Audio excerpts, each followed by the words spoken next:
Well, it's really good to be here at the Tikvah event. Had a long association with Tikvah and very much enjoyed it. I've had some very valuable interns and students coming out of the process, some of whom are with us here tonight. So it feels like a little bit like a homecoming for me to be with Tikvah. I did my thinking about the 5 biggest challenges facing the United States before President Putin made his most recent move. I still think he's a wannabe. He wants to be one of the 5 biggest challenges facing the United States. I don't think he's there yet. However, I do think if we don't take some thought and get a sort of a more forward-looking policy in a number of areas in our foreign policy, we will start having some new big challenges that don't necessarily all stem from domestic issues. And in fact, the 5 challenges I want to talk about tonight are domestic in origin, though certainly whether or not we're able to solve them has immense implications for our policy abroad. By the way, after the talk, I'll be happy to have a question and answer discussion period, and if people want to talk about foreign issues, well, you know, I'm game, so we can talk about whatever is in your interest. Those of you who've been to Africa know what the 5, what people are talking about when they're talking about the big 5 animals. Those were originally the 5 coolest animals to kill, but in our sort of modern, the 5 animals you want to get pictures of on your safari in Africa.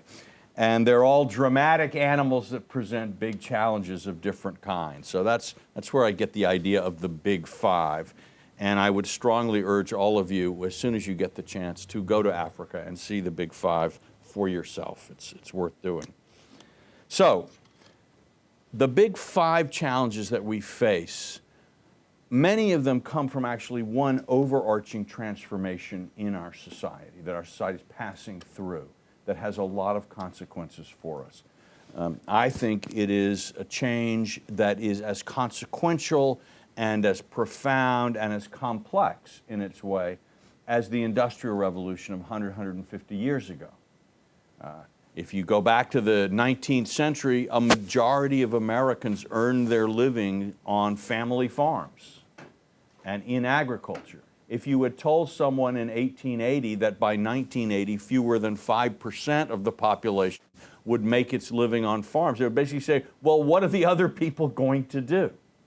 What jobs will they have?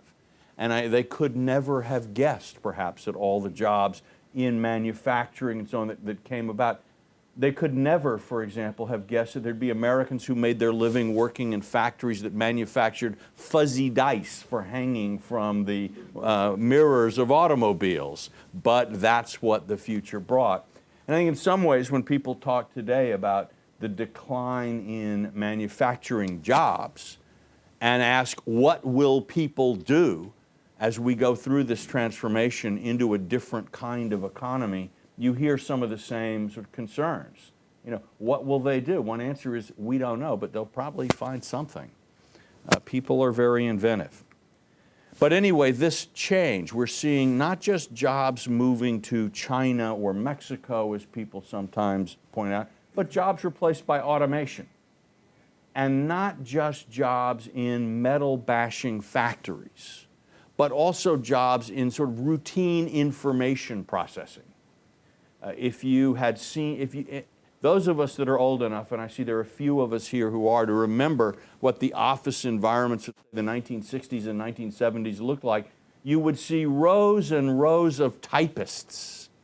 Typewriter, for you younger people, was a kind of an early version of a word processor. And you know, they would just sort of, it would be this almost industrial quality. Type, type, type, type, type, type, type. There were no word processors. Everything had to be typed, retyped manually, a huge industry. All kinds of forms had to be filled out. Some people here may even remember what carbon paper was. And there was a whole, the huge economic sectors involved with this very routinized, low-skilled but necessary information processing, all of which either has vanished or shortly will vanish.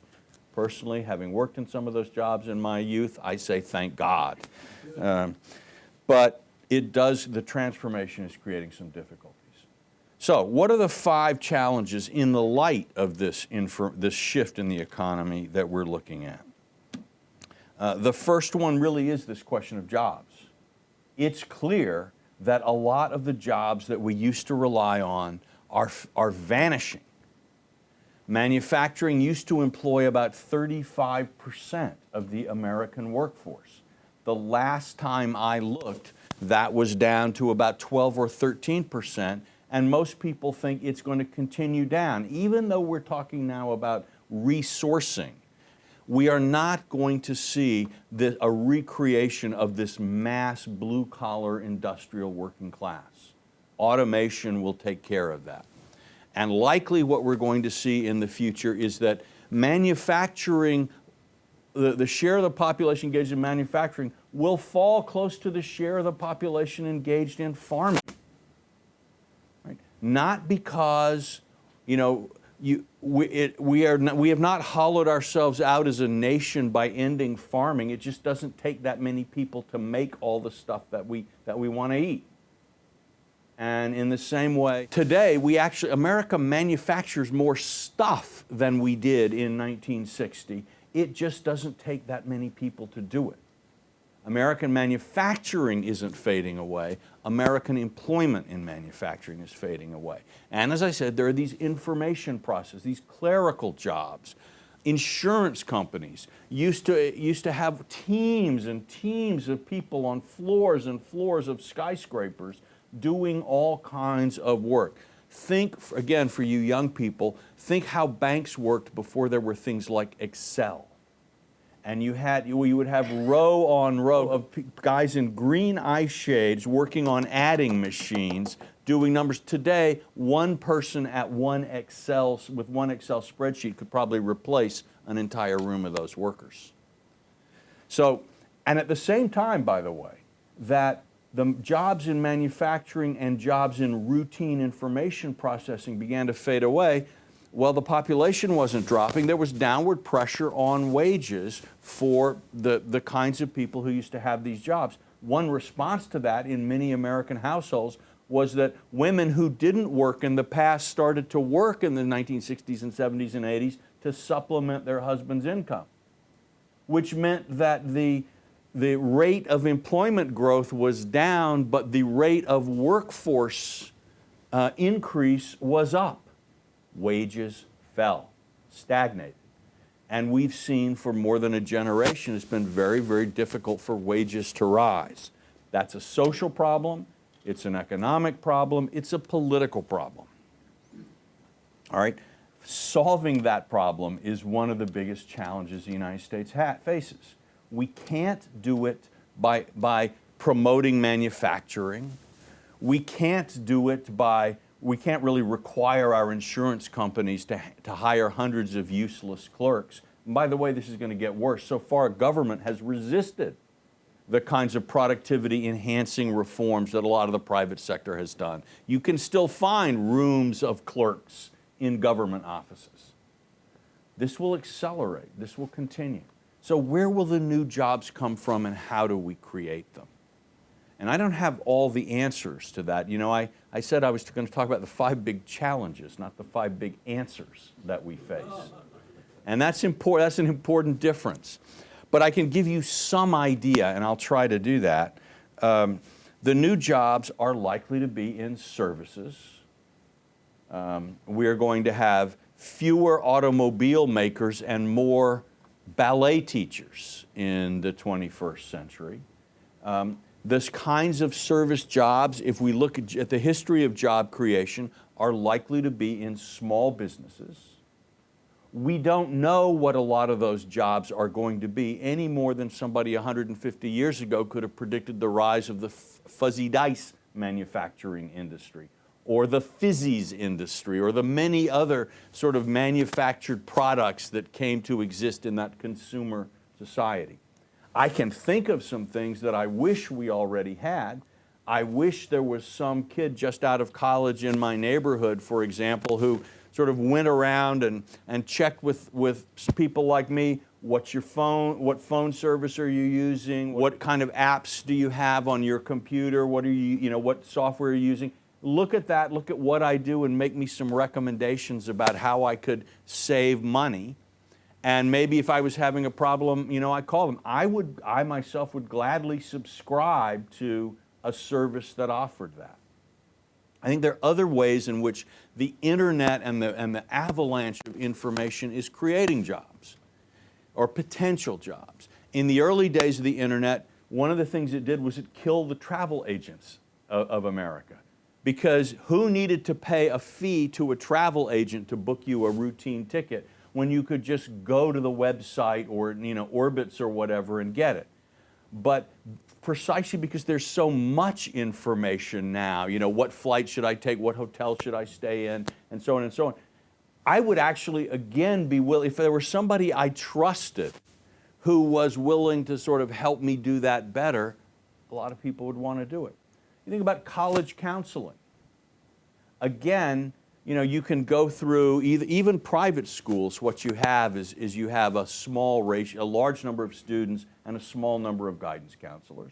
The amount of information that's out there about colleges is overwhelming.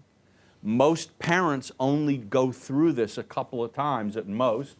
4 times maybe would be tops, so aren't very experienced in it themselves. It's a very high stakes issue where you'd like to have somebody who was on your team. There are all kinds of jobs that are out there. I think a lot of people would really benefit from a medical consultant who helps you figure out your insurance policy. And what do you do? And if there's an issue, what do you do? There are a lot of potential, there are a lot of ways that our lives could be better. What they're all going to be, how they'll all work out, what the business models will be, we can't know. It's a transformation of our society.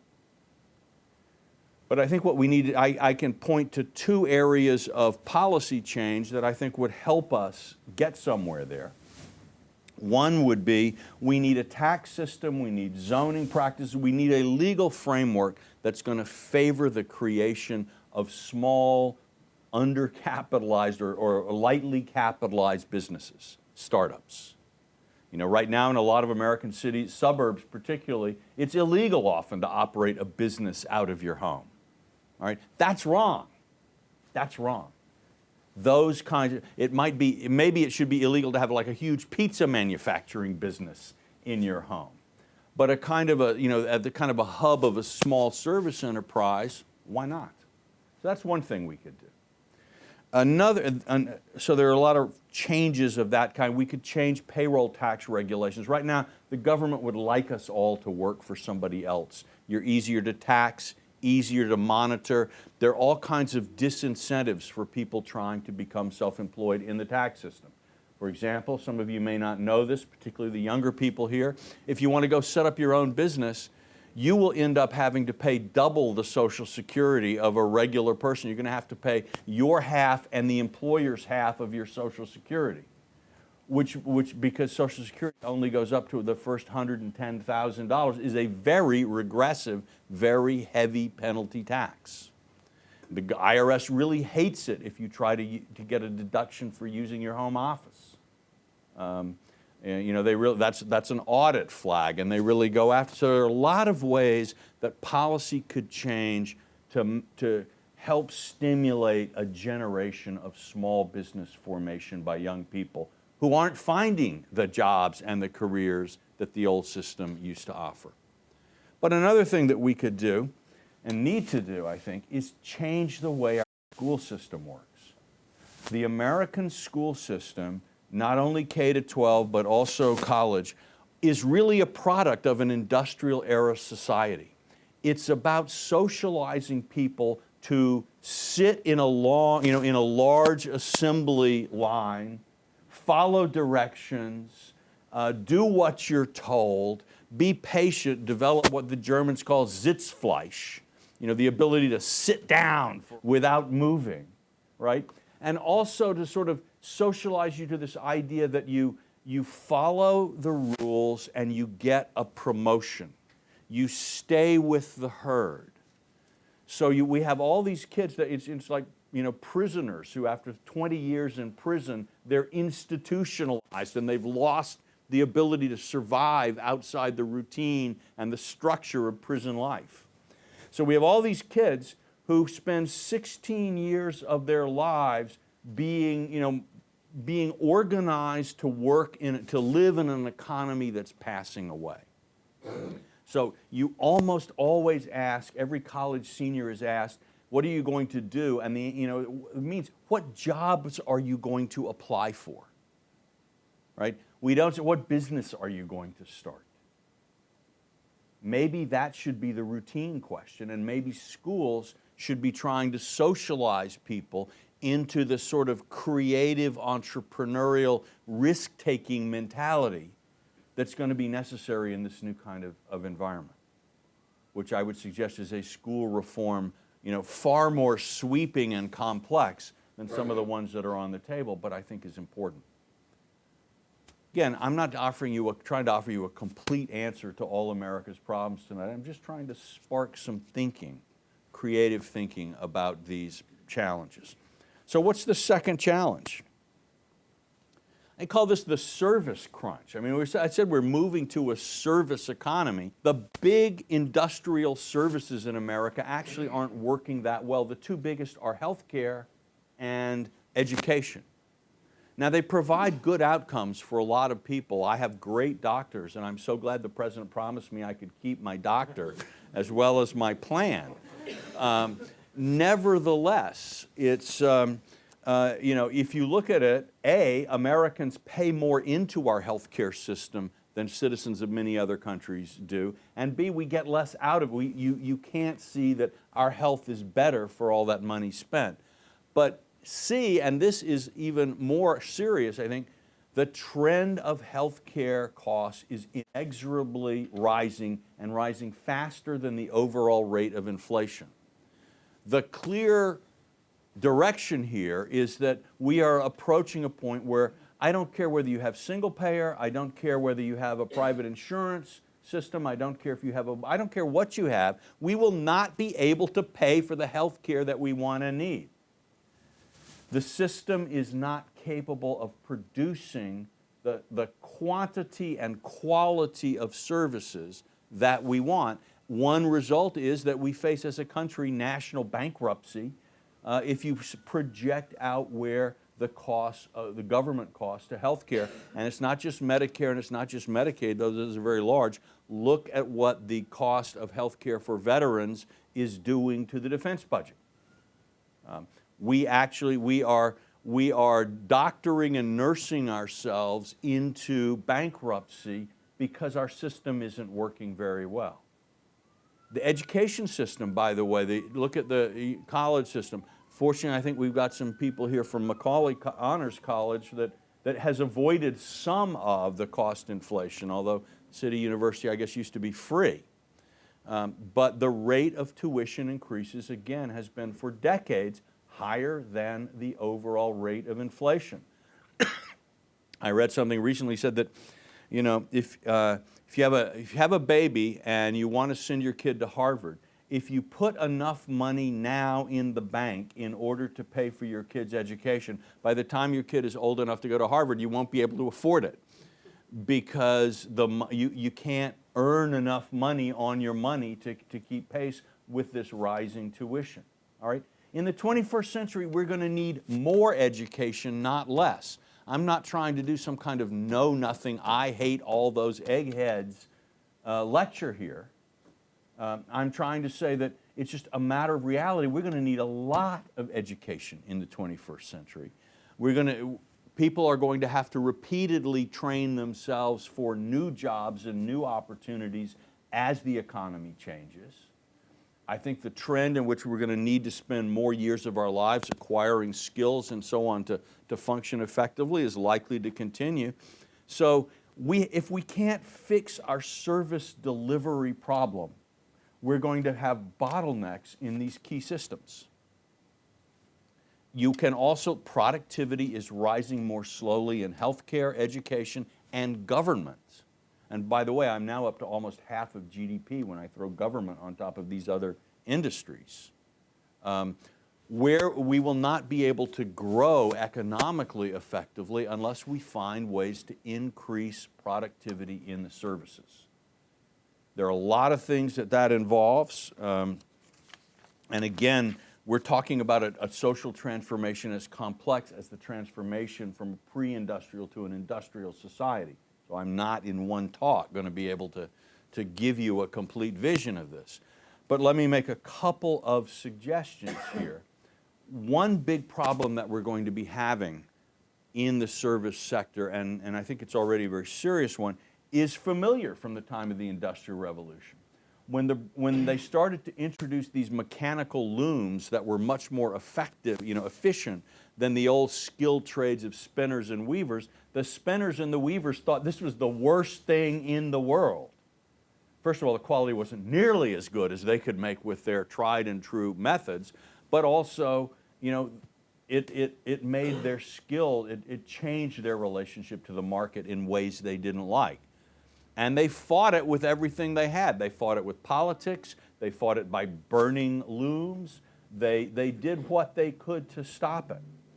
But ultimately, the word manufacturing originally meant make by hand, manufacture. And and manufacturing was done by guilds. And the guilds regulated how much training you had to be a coppersmith or a tinsmith or whatever. And the guilds regulated the quality of products, the kinds of competition people could have. And it meant that the goods you could buy were generally of quite good quality, but of extremely high price. So you might have, 2 shirts. They'd be good shirts, handmade by the best spinners and weavers. Same thing for things like kitchen utensils and that sort of thing. For the Industrial Revolution to succeed, the guilds had to be blown apart. And it was actually caused a lot of hardship and a lot of upset for a lot of people. And it is true, even today, that a beautiful handmade copper pot is a better thing and perhaps a more lasting and almost always a more beautiful thing than something just stamped out on a machine somewhere. But on the other hand, the average people can now have a bunch of different copper pots and iron pots and a lot of shirts. Standards of living rose for everybody, but the guilds had to lose their power. Well, if there's anybody here who's a professor or a doctor, I can think of a couple of guilds that may be in for some trouble. And every professor and every doctor is going to be very quick to tell you how our guilds actually they benefit the consumer really by ensuring quality and so on. And a lot of that's even true in a way. But in order to provide the volume of quality services that we're actually going to need in the 21st century, that's got to change. And I will conclude on this point by noting that change will be hard because the guilds today are more powerful and better connected and more verbal than the spinners and the weavers were. Journalists are a group that has really been kicked in the teeth by technological transformation. And journalists will normally write about these kinds of stories in a very negative way. Oh, woe and alack and alas, the wonderful traditions of the old world being destroyed by the evil forces of rampant neoliberal hypercapitalism or whatever they want to say. But in fact, and so we're going to have a lot of social resistance from guilds. And that's going to have to be overcome. I think it will be overcome because there just isn't enough money to do what needs to be done the old way. But it's going to be difficult and it's going to be challenging. The third big challenge that we face is the demographic transition. While the U.S. is not in the same kind of tough trouble that some countries are with declining populations, and while immigration is actually keeping our average population age lower, and we're still having slightly more babies than many of the other Euro-Atlantic cultures, nevertheless, A lot of our social welfare systems are based on the assumption that each new generation is going to be bigger than the one before it. So basically, in theory, the baby boomers were supposed to have, 3 to 5 kids a family, just as their parents did. And in that case, when the baby boom came to retire, there'd be plenty of people to pay into the system. We neglected that part. As a generation, we didn't have as many kids, and subsequent generations are not going to be big enough to pay the benefits that we expect. Now, you add to this that healthcare costs are rising faster than the rate of inflation, and if there's one thing older people consume a lot of, it is healthcare. So you have that, but you also had that our healthcare is getting more successful. We're living longer. So we still think we should retire at 65 and then have on average something like 15 to 20 years of paid for idle retirement with free health care and almost free health care thrown in, certainly heavily subsidized health care. But unfortunately, we don't have enough people at the bottom of the pyramid paying into it. I look out at these bright young faces today and I thank God for each and every one of you. And I know that you are going to live faithfully by that. Honor thy father and thy mother and pay huge amounts to subsidize their retirement and their social insurance. And I congratulate you in advance on the moral depth of your commitment to my well-being. And I think it's going to be a long time before that changes because older people vote, and my guess is that as these issues of social insurance and Medicare and so on become hotter political topics, more old people will vote. You will see us being ambulanced into the polling places before this is done. And one of the things we'll be voting for is for free ambulance rides to the polling places for people over 65. So this is a huge problem. It's a huge problem for cities like New York. It's a huge problem for companies like General Motors, and it's not going away. And it is something we are going to have to learn to live with. And I think we're going to see some very, very ugly political battles where I think Mayor de Blasio is not really looking very deeply into this, but we are soon going to come to the point of, okay, do you shortchange kids in schools now and reduce the number of teachers that you have in the schools now in order to pay the pensions on the teachers who taught 10 or 15, 20 years ago? And at that point, you'll be asking young families to pay higher taxes and accept worse schools as part of this bargain.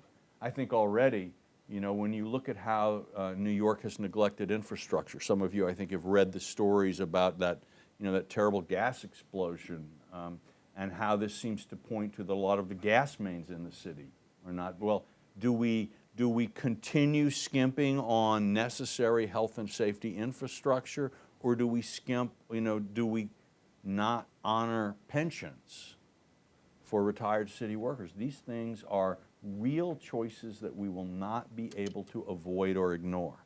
And that's a big challenge for the United States.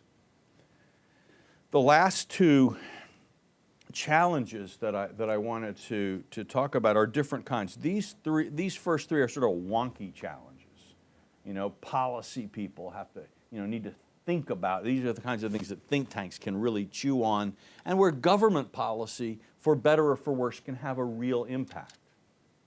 The last two challenges, I think, face our society more than they face our government, and they require different approaches. They are much less wonky. They have much more to do with the health and the vitality of civil society and of American culture at large. So I don't think the U.S. Chamber of Commerce or the AEI or some of these other think tanks are necessarily going to be coming up with the solutions to these things. But they're real, and we need, as people, we need to think about how do we respond to them. The first of these non-wonky problems is what I might call here a coherence crisis. American society it's changed a lot from when I was a kid, back when mammoths ruled the earth and people were still coming over the land bridge from Asia. It was an exciting time, really, but there's been a lot of change since then. And the older America was less diverse and more hierarchical than the society that we live in now. And while America was never a monolithic culture, and there were always a lot of different voices in the American symphony, most of those voices traced back one way or another to roots in the British Isles. And they were sort of variations on a theme. That is, they were steeped in a religious culture, a political culture, and an economic culture where people took things for granted. You know, when I grew up in the South, people often didn't say what they meant because they didn't need to. That is to say, you would say to somebody, "Oh, you have to stop by sometime," and everybody would know you mean, I hope I never see you again. Or you could say, "Oh, she's the nicest person I ever met." Say, "She is just boring. There's just not much to her." All right, people, because they shared a common culture, people knew what you meant even if you didn't spell it out, because the culture provided a context that made sense for things. One of the things I had to learn when I came to New York City was that if you didn't tell somebody what you were thinking, they wouldn't know.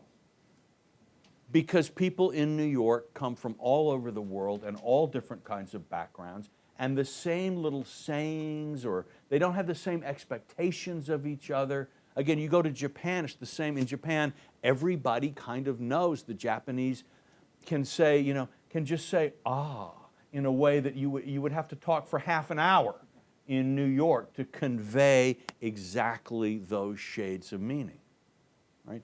So as that happens in a society, and also as the decision-making power radiates out from old elites to new people and new voices, how does that society deliberate over things? What are the values that hold it together?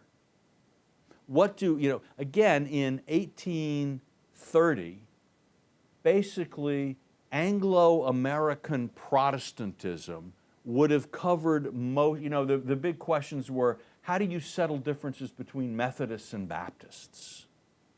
Those were the kinds of cultural questions that consumed us. And the country has been becoming steadily more diverse and less in some ways coherent. New generations are going to have to think about that. And our society needs a public culture. We need a framework. We need to be able to talk to each other about questions of right and wrong. Should the government be big or small?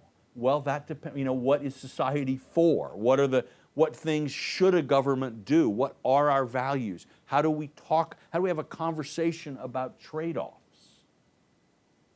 So this has been a growing issue in American life for 150, 200 years, but I think we've moved to a whole new stage today, and it's going to be much more complex. Fortunately, I think we do have a long history of learning to deal with one another as fellow citizens, even as our diversity grew. And we can draw on the experiences of that to help us chart a course into the 21st century. But it is not going to be easy. And we can look all over the world to see what happens when coherence breaks down in a society. And societies lose that feeling of being a we and become an aggregation of us and them. And there's less social trust. Politics can become much more bitter.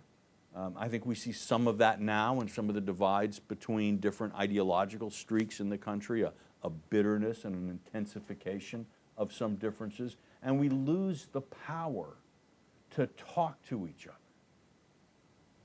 So again, I can't think of a government program to fix this, and I'm not sure that such a thing is even possible. But it's something that all of us in communities, in our religious organizations, in schools have to think about and work toward. The final challenge that I think we face of the big five is even more annoying than the others, because this one is really hard, and that is republics depend on virtue. Those of you who have studied our founding fathers will know that while, the idea that they were all Orthodox Christians is ridiculous, they generally speaking were all very much felt that you could not have a democratic republic unless the people individually and en masse were moved by ideas of virtue, patriotism, willingness to sacrifice for the common good, honesty in filling out your tax forms, that sort of thing. And there's no good substitute for virtue.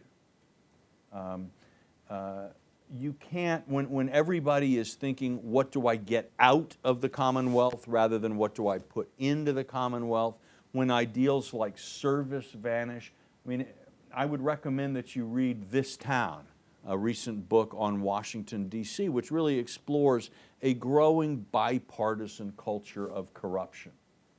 And one of the things that I think the book points out brilliantly is these days, the ideological polarization in Washington is often a performance that the left does to stir up its base and the right does to stir up its base.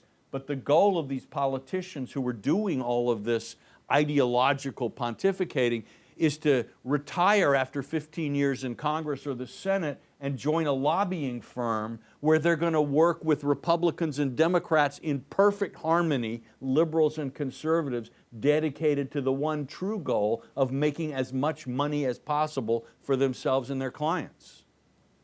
And ideology is sort of a bauble that you use to fool the rubes into voting for you long enough so that you have the credibility and the stature to be able to cash in big in the lobbying community.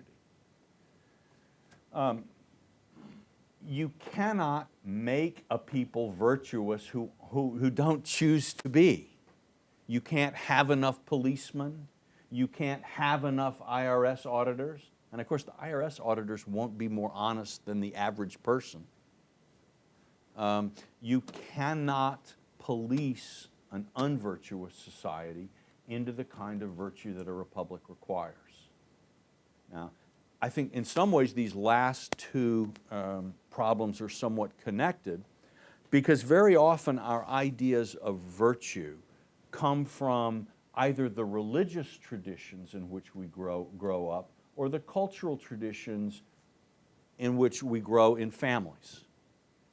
And as these traditions have less and less place in the public space and there's less of a common tradition that we all look to, there becomes this sense of sort of virtue is something for the private sphere. I don't cheat my sister. I don't cheat my cousin even. Well, I might cheat my second cousin, but I don't cheat my first cousin if they're nice. So the private sphere becomes the abode of obligation. My community, the people like me, whether it's a race or an ethnic group or, again, an extended family. And if you look around the world, this kind of behavior and this kind of culture is associated very often with unsuccessful government. It's, at that point, in a lot of cultures around the world, it's a no-brainer that you hire your nephew for the government job, or that you steer the contract to a firm that your brother-in-law runs, because the public sphere is not the place where you exercise virtue and responsibility. It's the private sphere. And the privatization of virtue and values, leaving the public sphere empty, is the opposite of the kind of culture that can support Republican life. or democratic life. I'm not trying to be partisan here. And our society has not found a way, I think, to articulate these values, to find a way. I've taught in a number of colleges over the years, had wonderful colleagues, wonderful students. We don't spend a lot of time as professors teaching students virtue or the importance of virtue. When we do, it's in this sort of, obey the sexual harassment code. Don't use the kinds of unkind speech that will get you ostracized. It's a very instrumental, limited, transactional kind of approach to what virtue. We don't really talk about what kind of person should you be becoming. What are your obligations to your fellow citizens? What does it mean to be an American? What do you owe to other Americans? What do you owe to the world? We don't do that very well. So I think we're in trouble this way. And I don't think it's something that there's some kind of, you can't wave a magic wand at this problem. But it's real, and if we don't overcome it, I think we're going to see a deteriorating quality to our national life, to our government institutions, to the transparency and the honesty of our political processes, and ultimately we could become a much uglier country than we are. So those are some thoughts I have about challenges that we face. And I'll be interested to take questions about these or about any other subjects that are on your mind. My name is Ariel Kronman. Obviously, we can't turn back the clock. We can't undo what's been done. But sometimes it is helpful to think about, did we make any wrong turns? In some of these large issues that you look at, in retrospect, were there some fundamental policy mistakes that were made? For example, if you could wave your magic wand, would you have done? You talked about diversity. Would you have, done away with the '65 Immigration Act? Would you have done away with the welfare state? Is there anything I understand that technological change is not so much a policy issue, but is there did we, as a policy matter, make a mistake in the past? That would be helpful to know in terms of thinking about what we might be able to do in the future. I think the biggest series of real mistakes that we made was in not taking greater care in looking at the demographic consequences of the welfare state that we built. And you can have all kinds of arguments about whether you should have a welfare state and what the welfare state should cover. But I think there's no argument that a welfare state should be solvent and sustainable. And here we've had, with mathematical precision, we've been able to see for some time what was happening to longevity, what was happening to the birth rate. None of this is a surprise. And yet we just sort of, the baby boom talked about, well, global warming in 50 years will raise the temperature 2 degrees Celsius. Not that they did anything effective about it. We argued endlessly about a lot of problems that we couldn't solve, and we didn't actually address some really obvious ones that we could have. I don't think that the 1965 Immigration Act was a mistake, in the sense that I'm happy to live in a country that has people from all over the world. I do think that we didn't think enough about what we needed to do to make sure that that would work as well as possible. And, public schools, I think, became less effective at doing for new generations of immigrants what they did for generations of immigrants in the past. I think it makes a lot of sense to welcome people to this country, that, let the world's, eager people, hungry people who want to make a difference come here. Terrific. But then make sure that they're getting a full chance to become Americans and to participate in American life in all kinds of ways, and have a really, really good public school system for them. I think we didn't do that. Other questions? Yes. Hello. Yes. My name is Aaron. I'm from Israel. So first, I'm not going to pay any penny for your Social Security. I pay enough in Israel. Well, why don't you just go back? I'm going back in a few months. But I have two general questions about your exposition. One, In what sense do you see those challenges as particularly American challenges? Because I think most of them, even the demographic challenges, these are global challenges that we have as a society. And the other one, again, maybe because I live in Israel and I live next to Gaza, so I'm quite sensitive to the security issue. You haven't mentioned anything about foreign relations, radical Islam, maybe China, other challenges that might face America. You've talked only about internal challenges, so maybe those are the most important, but... Okay, good questions. I think to some degree these are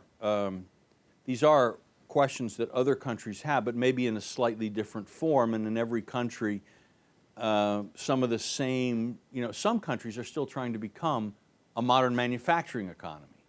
So China is, in some ways, China is trying to become like America and Europe were in 1965, with mass prosperity sustained by mass manufacturing. The trouble with that is that they're not going to be able to. The robots are at work in China and so on. So it is a big question for them, but it has a very different shape.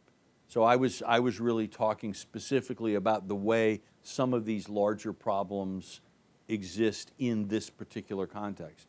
The reason I didn't talk about security issues in this, although I certainly do in various talks and so on that I give, is that I believe that if the American people succeed in their overcoming their domestic challenges, we will be able to manage the others. That this society is a very dynamic place, has shown itself over and over again to have a tremendous capacity to act on the world stage, to secure its basic interests and so on. And so I tend to think that if American society is sound, American foreign policy is manageable. And on the other hand, if it isn't, then all of these problems that we have internally will make it that much harder for any of us to deal with the inevitable problems outside. Okay? Yes? All right, so yeah, I'm Niles Uy from the Hertog Scholars Program at Macaulay Honors College. I thought the very last claim you made was very interesting, that virtue was virtue as it gets larger on a private level, like a private, you said a private sphere, it kind of goes the opposite direction for a virtue on a public sphere. So, you talked about nepotism and things like that. So I thought that was very interesting because I actually grew up in the Philippines, and in first grade there is a subject we learn called values. We literally learn virtue in the first grade, and there's a very How'd that work? How'd that work? Well, I'm a very good boy now. So. Glad to hear it. Right. Yeah, you're an honor student. I mean. Right. So. Right. Well done. Yeah, thank you. And in the Philippines, there is a very strong sense of family and close ties to your religion tradition. So, but in the Philippines, there's also a lot of government corruption. So, yep. Right, that what you said doesn't just apply to America; it also applies to other countries domestically too. So, I was wondering, if do you think that if we focus more of virtue on a public level, do you think we'd have to sacrifice any kind of teaching of virtue on a private level? Do you think that anything is lost? And what kind of government would that imply when you teach virtue on a public level? No, I think that the two kinds of virtue go together, and that in a sense, if you abuse the public trust to enrich your family, that's not actually demonstrating virtue toward your family. It's natural affection, which is not the same thing as virtue and preference. But I do, so I would say that there's a kind of a vision of a good citizen, a good person, which includes responsibilities to family, responsibilities to the community and to the state. And that one, that if I, for example, don't break the federal procurement laws to give my brother a contract, I am being a better brother as well as being a better citizen. I know they might have left that chapter out in the textbook that they were using in the Philippines. But also, again, I think that's a very good example of, in the Philippines, there is a very deep history of family being what you can trust, and family being more important than the state, for a lot of people. And here you have a program in the schools to teach people virtue that doesn't necessarily, that can't really address this deep thing. This is one of the reasons I worry that if we lose a kind of an inheritance that we have in this country of a sort of, a George Washington, a George Marshall, some of these people whose public virtue was so, again, one can always think of the ancient Romans and people like Cincinnatus, Horatio, these great heroes of patriotism and sacrifice. If we lose that aspiration, I don't know how you get it back. Part of your introduction was about your judicious temperament, which I absolutely find reading your blog virtually every day. Is there, and I think you pointed to it to some extent, is there any of these or any particular thing where you feel a real sense of tremendous urgency, that if we don't do something soon, we're really in, the Pandora's box is inevitably opened and we're not going to be able to shut the lid? Well, inevitable is a strong word, and it's March 18th. I would have said inevitably it will be getting warmer in New York by the middle of March, and I would be wrong. So, but I do think that once you're on a downhill path, with every step downhill you take, the harder it is to turn around and go back. And you could see that with the pension issue. I think with all of these issues, you can see these are places where the longer it takes for us to figure out what to do and get started, the harder it will be to make it work. If, for example, we don't succeed in figuring out how to create jobs for a new generation of people, that's going to make a lot of people feel much more alienated from society as a whole. It's going to tend to force people back onto families and clans. It's going to, in all kinds of ways, reinforce some negative feelings, and it's going to poison the political culture in ways that make it harder for policymakers to implement good policies. So I think, I think while I'm not very good at predicting the rate of how these things would happen, or is there some, will one step turn, precipitous? That's very difficult to assess. But I do think that the longer you go in the wrong direction, the harder it is to make progress back in the right direction. So I hope we move quickly on all of these. Sure. Dan DeSalvo from City College of New York. My question is maybe a little bit on the wonky side of the first three. So there's some pretty smart, let's say, center-left or liberal policy thinkers that say, well, we really have the solution for the challenges you laid out, and that solution looks something like the Nordic countries. We have a problem of productivity gains are increasing, but wages at the lower end and middle of the labor market aren't increasing, so the state needs to intervene with basically negative tax mechanisms, expansion of EITC, et cetera.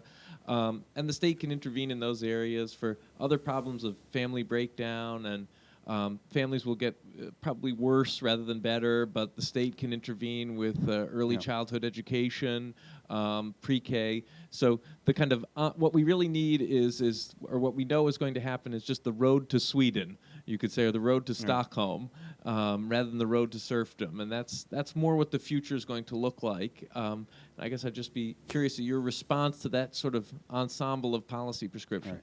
Well, basically, one thing is, I am so old that it's been more than 50 years since I've been hearing optimistic center-left people saying, it's the road to Sweden, baby. That was John Kenneth Galbraith's line when Sweden was in a very different place, but still, that's been the vision.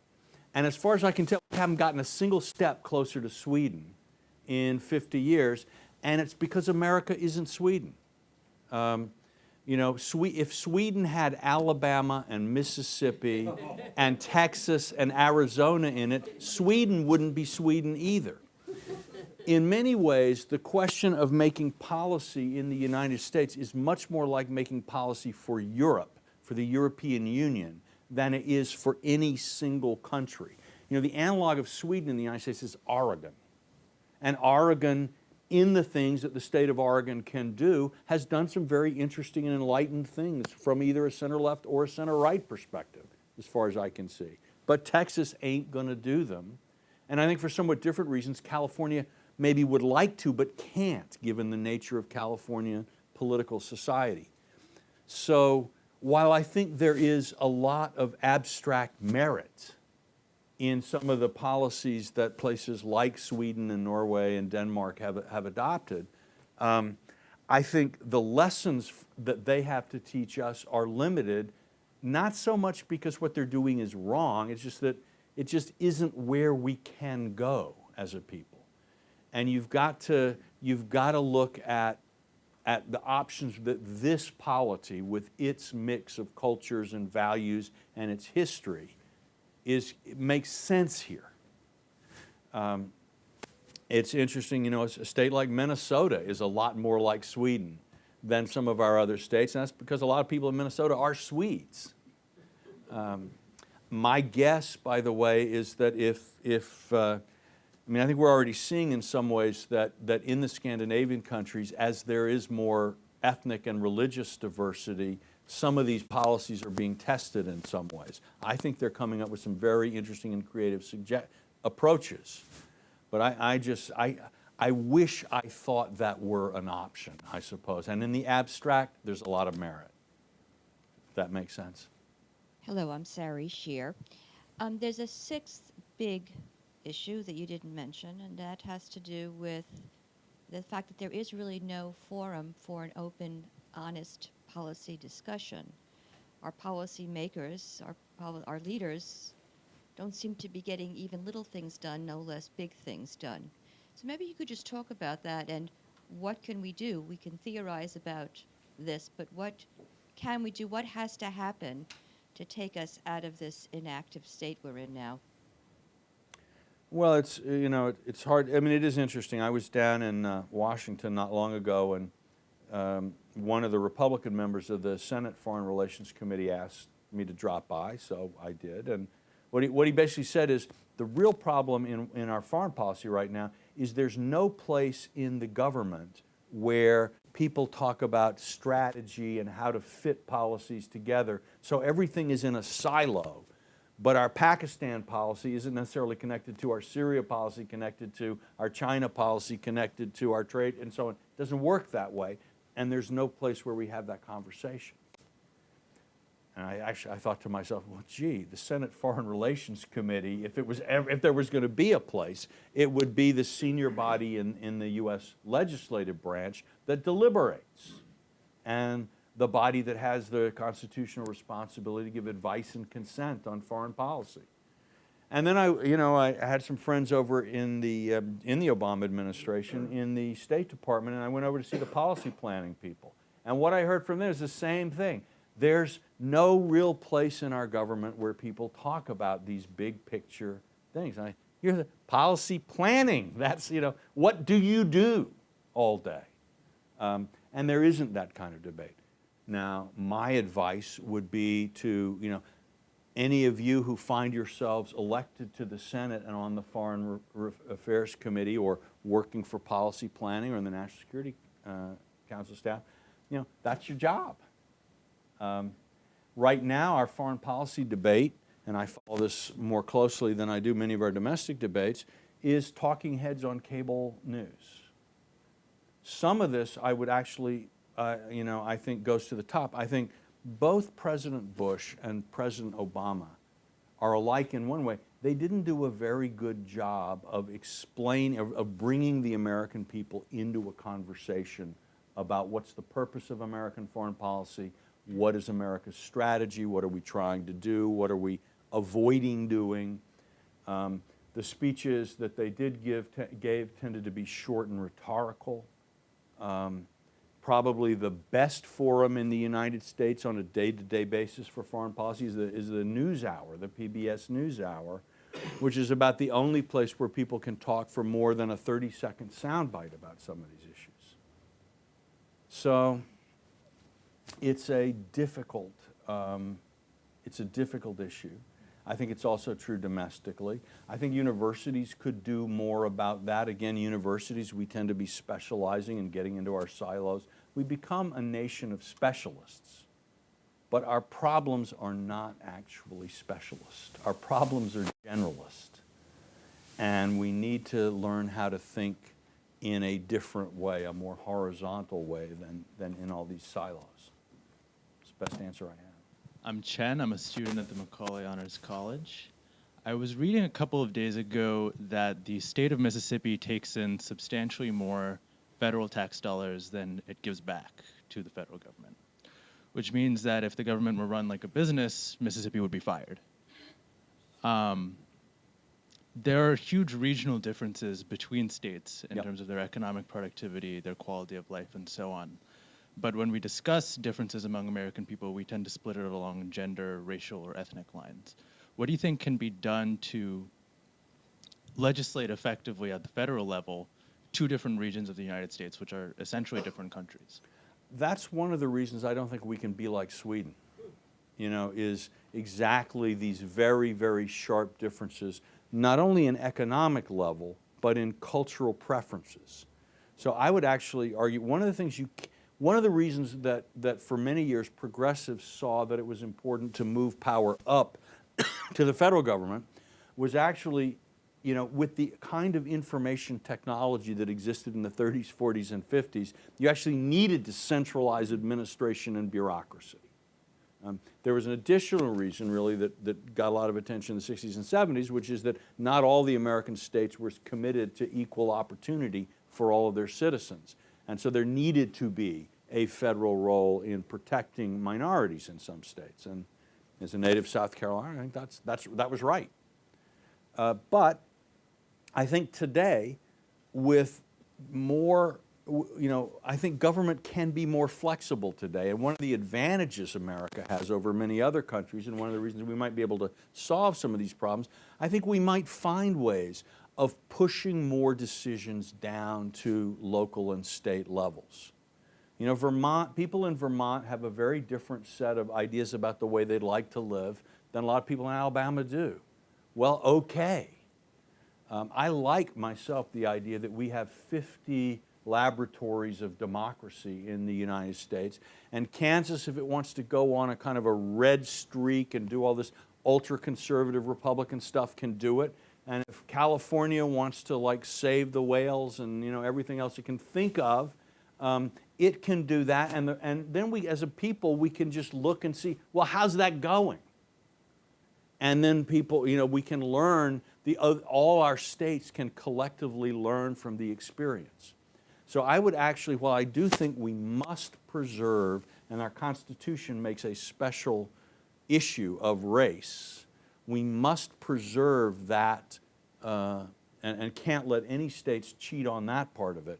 But we can and should move decision-making authority closer to the level where people live.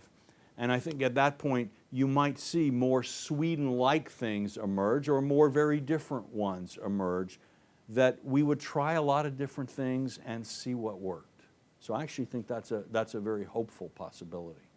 Just on the one thing about Mississippi getting more money back than it pays in, the reason for that is because we have a progressive income tax. And people in Mississippi don't make as much money. And if you look at where if the people in Mississippi controlled it, we'd actually have a flat tax, probably nationally. That Mississippi is very right-wing on some of that stuff. So it's because New York has imposed its political preferences on Mississippi, it ends up paying a lot of extra money to Mississippi. Mississippi seems fundamentally okay with that arrangement. But what's a little bit more mysterious is so is New York. And if anything, New York voters would like to make the tax system even more progressive. They don't feel they're sending enough money to Mississippi yet. And again, as someone born in the South, I just say, God bless those Yankees. All right, thank you all for